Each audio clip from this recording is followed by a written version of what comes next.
CM, ఇటు deputy CM ఇద్దరు దగ్గరుండి చూసుకున్నారు. అప్పుడు ఆహ్, బయట ప్రచారం జరిగిందేంటంటే, ఇద్దరి మధ్యన కాంప్రమైజ్ అయిపోయింది. ప్రభుత్వ మార్పు గురించి ఏమీ లేదని.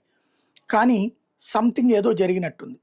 సిద్ధరామయ్య అకస్మాత్తుగా ఢిల్లీకి పరుగులు పెట్టి, సోనియా గాంధీని కలుస్తానంటూ పదే పదే అడుగుతున్నాడు. సోనియా గాంధీ అపాయింట్మెంట్ ఇవ్వట్లేదు. అంటే డీకే శివకుమార్‌ని సీఎంని చేస్తానని హామీ ఇచ్చింది రాహుల్ గాంధీ. కానీ ఆ హామీని పక్కన పెట్టిచ్చి సోనియా గాంధీ సిద్ధరామయ్యని సీఎంని చేసింది.